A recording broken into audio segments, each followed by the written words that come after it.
Welcome to Donmar TV News Channel. Okay, magandang umaga sa inyong lahat. It's 6 o'clock in the morning here in the Philippines. Magandang umaga, magandang hapon, magandang gabi sa lahat ng mga heroes natin dyan, ng mga OFWs. Hi, hello, shout out sa inyong lahat. And also sa mga audience ko dito sa Pilipinas, hi, hello, shout out na rin sa inyo. Okay, pag-uusapan nga natin itong si Leila de Lima. Okay? Leila de Lima na naman. Si Leila Ling na naman ang ating pag-uusapan. Binisita ito ng itong nasa ilalim, binisita ito ng senador sa Amerika at ilang mga kongresista. Okay? Sa Muntinlupa, binisita nila. Anong ibig sabihin nito? Gusto bang magpatulong ni De Lima sa Amerika para makalabas na ito sa kulungan? Okay, yan ang pag-uusapan natin ngayon. Pero bago natin yan pag-uusapan, importante na ma-like at ma-share itong video na ito sa ating mga Facebook at YouTube. Okay? Sabay-sabay tayong mag-like and share. Ready? 1, 2, 3, go! Okay? Importante ma-like and share para kakalat ito sa taong bayan. Okay? Mag-like and share na kayo. And also guys, itong Donmar TV, i-follow at i-subscribe sa ating mga Facebook at YouTube para lagi kayong updated dito sa ating mga balita, especially kay sa administrasyon na minamahal nating Pangulong si Presidente Bongbong Marcos. Okay? Follow and subscribe sa Facebook at YouTube. Ready? Sabay-sabay tayo. 1, 2, 3, go! Okay? Tapos na. Mag-follow and subscribe. Thank you very much. Okay, punta na nga tayo dito sa ating main topic. Ito ngang si Leila de Lima ay binisita ng isang senador sa Amerika at mga ilang congressman, mga kongresista dyan sa Amerika. Binisita itong si Leila de Lima. Noong Thursday,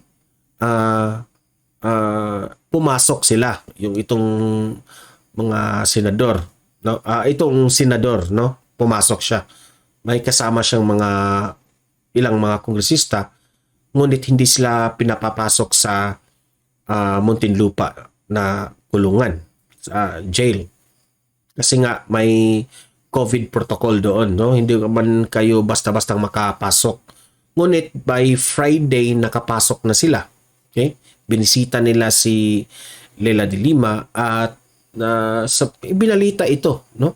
Based sa balita ay ang layunin raw nila sa pagbisita ni Leila de Lima, ang layunin nila is tingnan raw ang sitwasyon ni Leila de Lima sa loob ng kulungan, kung okay lang ba si Leila de Lima. Okay? So, at tiningnan nila yung kaso ni Leila de Lima, no? Kung matatandaan natin, itong si Leila de Lima ay may 3 charges. Yung isa raw dyan ay na-dismiss na. Okay, so ang tanong natin ngayon, bakit binisita ito ng isang senador? No? Ito ay si Marky Edward. Ito nasa ilalim, katabi ni President Bongbong Marcos.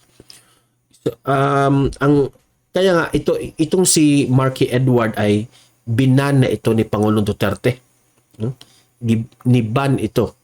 Dahil itong kung matatandaan natin, itong si Marky Edward, senador sa Amerika, supporter ito ni De Lima noong panahong 2017 na kinasuhan itong si Leila de Lima kay Pangulong Duterte dahil nga may mga witness, may mga evidence na drug trade dyan sa kulungan, di ba? Alam naman natin yan lahat. Pero itong si Marky Edward, alam niya na kriminal ang charges ni Leila de Lima, sinuportahan pa niya. So, ban ito kay Pangulong Duterte sa panahon ng administrasyong Duterte ay ban ito siya. Hindi siya makapunta dito sa Pilipinas. Ngayon na hindi na presidente si former President Duterte, nakapasok na ito sa Pilipinas kasi nga itong si Presidente Bongbong Marcos ay nag-courtesy call dito sa senador and sa ilang mga kongresista which is itong si Marky Edward ay siya yung representative ng Amerika. Kaya nga kaya binalita ito sa RTVM na courtesy call na yan, ang relasyon ng Pilipinas at ang relasyon ng Pilipinas at Amerika ay yung bilateral talks na yan ang layunin nila na to strengthen the bilateral talks. Yan ang nabasa ko sa Manila Bulletin na balita. Pumunta dito courtesy call with PBBM, ngunit pagkatapos na kanilang layunin ay bumisita kay Leila de Lima. Di ko nga alam bakit sa lahat si de Lima pa ang kanilang binisita. No? Sa akin lang ba, delikadesa lang sana ng senador na ito, maraming mga mahihirap na Pilipino dito sa aming bansa na nangangailangan ng tulong. Sana yun na lang ang binisita ninyo. Mas binisita pa ninyo ang isang tao na may criminal charges. Isang drug trade pa yung kaso. Kung may balak kayo na ikaw senador na si Marky Edward, kung may balak kang humingi ng tulong kay Presidente Bongbong Marcos na makalabas itong si Leila de Lima, nagkakamali ka. Hindi yan papayag si PBBM na ganun-ganun na lang makalabas itong si Leila de Lima. Kasi may justice system tayo dito. Ang ating justice system ay nag-work. Functioning ang justice system dito sa Pilipinas. Okay? Ang kaso ni Leila de Lima ay still ongoing on the process. Okay? So hindi, kung may balak ikaw senador na Marky Edward na magpatulong ka kay Presidente Bongbong Marcos para makalabas yan si Leila de Lima, nagkakamali ka. Okay? Hindi yan makalabas sa mga palakasan. Hindi ganyan ang mga Marcoses at ang mga Duterte. Okay? Buti nga nakapasok kayo sa Muntinlupa Nakabisita kayo. So, yan ang malaking tanong natin ngayon.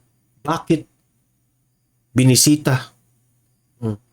Ano ang relasyon ni de Lima sa Amerika? Kasi lagi na nating naririnig ito na itong si Leila de Lima laging tinutulungan ng Amerika para makalabas. At ito namang Amerika ay nagbulag-bulagan sa kasalanan ni Leila de Lima. Okay, hindi pa man na nakapagbigay ng final judgment yung hukuman, ngunit meron namang mga ebidensya, di ba?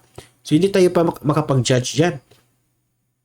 Maraming Pilipino na ayaw kay Leila de Lima na makalabas. Okay? So, kayong mga US, mapresidente man kayo, masenador man kayo, makongressman man kayo dyan, huwag kayong makialam sa kaso ni de Lima. You can support de Lima, but huwag kayong makialam. Okay? Huwag kayong hihingi ng tulong kay PBBM para lang makalabas itong si Leila de Lima. Hindi yan pwede. Okay? That's unfair sa lahat ng mga nasa loob ng kulungan. Unfair yan. Hindi ibig sabihin na senadora ito, dati itong DOJ, ay pwede na rin makalabas dyan sa mga palakasan sa mga politika. Okay? Di yan pwede. Okay? So, sa akin lang is, siguro itong si Marky Edward, itong senador sa Amerika, ay kumpiyansa siyang pumunta dito sa Pilipinas dahil hindi na presidente si Duterte. Baka nagkamali ka, Chong. Yung anak ay vice president. Okay? Baka akala mo sa pagbisita mo dito sa Pilipinas ay makalabas itong si Leila de Lima. Nagkamali ka. Okay? Yung anak ni Duterte ay Vice President. Hindi rin yan papayag na makalabas ito at nang hindi dumaan sa tamang proseso. Okay? So ikaw, nire-respeto ka ni PBBM, pumunta ka dito sa Pilipinas, courtesy call, para yung layunin ninyo ay yung US at ang Pilipinas ay magkausap, strengthen yung ating bilang kasamahan sa nung tawag doon sa bilateral talks and also sa ally, kasi ally namin kayo, di ba? Respeto lang. Okay? So kung ano man ang pinag-usapan ni ng itong senador na ito at si PBBM ay sa kanila na yon, no? Pero wag lang kayong mag-usap tungkol or wag kang mag-open up ng topic tungkol kay Lala de Lima na makalabas o palakasan. Di yan pwede sa amin dito sa Pilipinas. Okay? Ban ka dito sa Pilipinas sa panahon ni Pangulong Duterte. Okay? Magpasalamat ka kay PBBM. Pinapapasok ka dito sa Pilipinas. Okay? So, yun lang guys. Mga audience ko dito, mag-comment kayo. Payag ba kayong makalabas itong si Lela de Lima sa tulong ng Amerika? Okay? O payag ba kayo na itong si Lela de Lima ay makulong habang buhay sa kanyang hatol, sa kanyang 3 charges? Ano sa palagay nyo? Anong opinion nyo? Basta ako, hindi ako magbabagaling. Opinion ko dito, para sa akin, klarong-klaro naman yung mga ebidensya noon, di ba? So, sa akin, sa opinion ko, gugustuhin kong hindi na siya makalabas. Kasi parang itolerate natin ng mga kasalanan niya, di ba? So, pero, at the end of the day, ang hukuman, ang judge pa rin ang may say nito, if makalabas ba itong si de Lima o hindi. Okay? Opinion ko, kung ako yung judge, para sa akin, hindi na makalabas. Kayong mga audience ko dito, mag-comment, mag-react kayo sa ginawa ng senador na ito na bumisita kay Laila de Lima. Okay? Bumisita. Ano kaya ang pinag-usapan nila? Ay. So, ayun guys. Comment kayo. Patuloy nating paglaban ng ating justice system, especially paglaban natin itong si Pangulong Bongbong Marcos. Okay?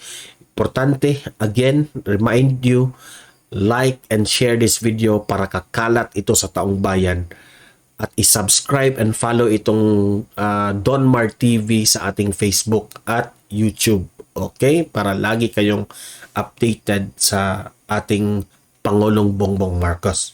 Okay? So, babantayan natin itong issue na ito. Okay? Lagi ko kayong i-update tungkol dito kasi alam naman natin na hindi basta-basta ang kaso ni Laila de Lima. Kung makalabas ito, hindi tayo papayag dyan. Okay? Sa ating opinion. So, pero at the end of the day, again, as I always said, judge ang may final judgment dito. Okay? So guys, see you in my next video. Hope na sa mabuti kayong kalagayan. God bless everyone. Bye-bye.